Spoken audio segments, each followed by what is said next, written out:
دہشت گردی سے کیسے نمٹا جائے؟ دہشت گردی کے خلاف قومی پالیسی کے لیے نیشنل ایکشن پلان میں کیا تبدیلیاں کی جائیں؟ وزیر اعظم شہباز شریف کی ایڈوائس پر قومی سلامتی کی پارلیمانی کمیٹی کا اجلاس صبح 11 بجے طلب کر لیا گیا۔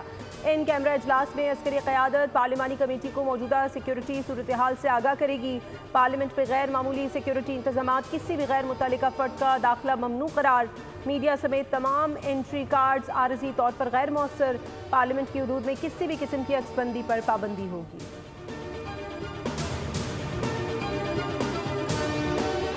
پاکستان تحریک انصاف نے قومی سلامتی کی پارلیمانی کمیٹی کے اجلاس میں شرکت کا فیصلہ کر لیا۔ بیرسٹر گوہر کہتے ہیں کوئی بھی مسئلہ جنگ کر کے حل نہیں کیا جا سکتا، مذاکرات کی میز ہی مسائل کا حل ہے۔ اجلاس میں شرکت کر کے اہم تجاویز دیں گے۔ جنید اکبر نے وضاحت کی، فیصلہ پارٹی کے پارلیمانی اجلاس میں ہوا، اکثریتی ارکان کی خواہش ہے کل اجلاس میں شامل ہوں۔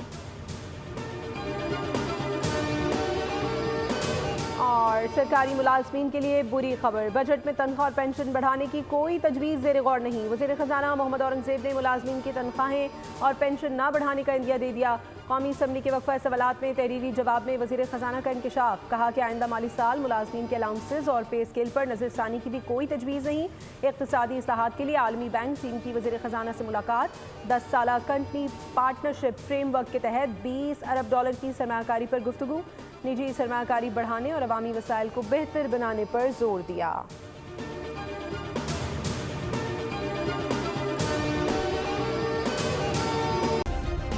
سبسکرائب کریں اور بیل دبائیں تاکہ کوئی خبر رہ نہ جائے۔